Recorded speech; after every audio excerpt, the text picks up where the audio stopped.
আসসালামু আলাইকুম রহমতুল্লাহ। প্রিয় দর্শক, আজকের এই ভিডিওতে তিনটি অভ্যাসের কথা বলা হবে।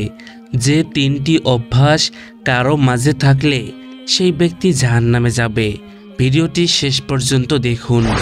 মহান আল্লাহ মানব জাতিকে দুটি পরিণাম নির্ধারণ করে দিয়েছেন, একটি জান্নাত, অপরটি জাহান্নাম। তিনি নবী রাসূলদের মাধ্যমে জানিয়ে দিয়েছেন পরম সুখের জান্নাত কেবল নেককার বান্দাদের জন্য, আর অসৎ কর্মশীলদের জন্যে নির্ধারণ রয়েছে জাহান্নাম। যেসব কাজ ও বিশ্বাস মানুষকে জাহান্নামের দিকে ঠেলে দেয় সে বিষয়ে নবী সাল্লাল্লাহু আলাইহি ওয়াসাল্লাম উম্মাহকে নিষেধাজ্ঞা তিনি বিশেষভাবে তুলে ধরেছেন মুসলিম উম্মাহের জন্য।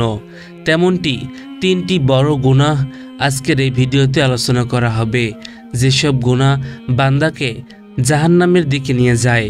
হযরত আবু মুসা রাদিয়াল্লাহু তাআলা আনহু থেকে বর্ণিত, তিনি বলেন, নবীজি ইরশাদ করেছেন, তিন ব্যক্তি জান্নাতে যাবে না। এক, অভ্যস্ত মদ পানকারী। রাসূল সাল্লাল্লাহু আলাইহি ওয়াসাল্লাম বলেছেন, মদ পানকারী ব্যক্তির 40 দিনের নামাজ কবুল করা হয় না।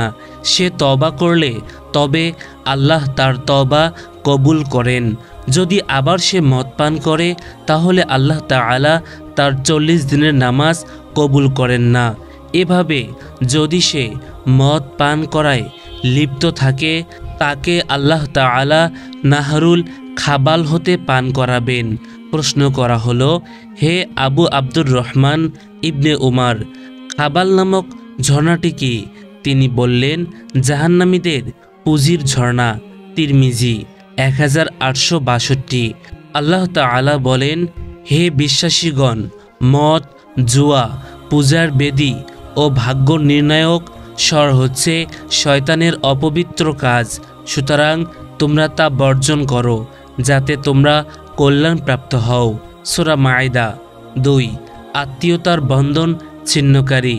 ইসলাম সবচেয়ে আত্মীয়তার সম্পর্ক রক্ষার প্রতি বিশেষ গুরুত্বপূর্ণ আরোপ করেছেন। যারা অকারণে আত্মীয়তার বন্ধন ছিন্ন করে মহান আল্লাহ তাআলা তাদের অভিশাপ করেছেন। পবিত্র কোরআনে ইরশাদ হয়েছে, যারা আল্লাহর দেওয়া প্রতিশ্রুতির পর তা লঙ্ঘন করে আর আত্মীয়তার সম্পর্ক অক্ষুণ্ণ রাখার আল্লাহর নির্দেশ অমান্য করে এবং পৃথিবীতে বিশৃঙ্খলা সৃষ্টি করে, তাদের উপর আল্লাহর অভিশাপ, আর আখিরাতে তাদের জন্য রয়েছে নিকৃষ্ট আভাস। রাসূল সাল্লাল্লাহু আলাইহি ওয়াসাল্লাম বলেছেন, আত্মীয়তার সম্পর্ক ছিন্নকারী জান্নাতে প্রবেশ করতে পারবে না। সহিহ মুসলিম 6415। 3, জাদু টোনায় বিশ্বাস করা। পবিত্র কোরআনে ইরশাদ হয়েছে, অনুসরণ করেছে যা শয়তানরা সুলাইমানের রাজত্বে পাঠ করত, আর সুলাইমান কুফরি করেনি, বরং শয়তানরা কুফরি করেছে। তারা মানুষকে জাদু শেখাতো এবং তারা অনুসরণ করেছে যা নাজিল করা হয়েছিল বাবেলের 2 ফেরেশতা হারুত ও মারুতের উপর, আর তারা হারুত ও মারুত কাউকে শেখাতো না যে পর্যন্ত না বলা হতো, আমরা তো পরীক্ষা, সুতরাং তোমরা কুফরি করো না।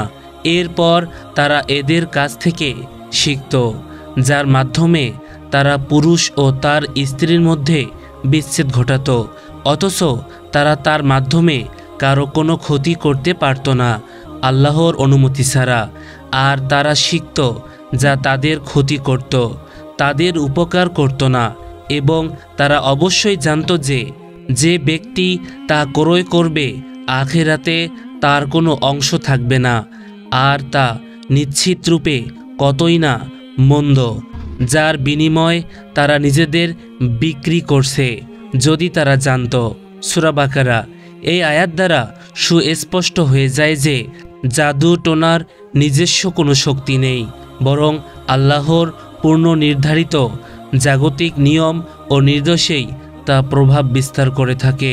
এটি অত্যন্ত গর্হিত কাজ যা কখনো মঙ্গল বয়ে আনে না, বরং এগুলো মানুষের ধ্বংস টেনে আনে। এই আয়াত দ্বারা প্রমাণিত হয় জাদু শিক্ষা করা কুফরি। আল্লাহ তাআলা মুসলিম উম্মাহকে এইসব কাজ থেকে বিরত থাকার তৌফিক দান করুক। আমিন।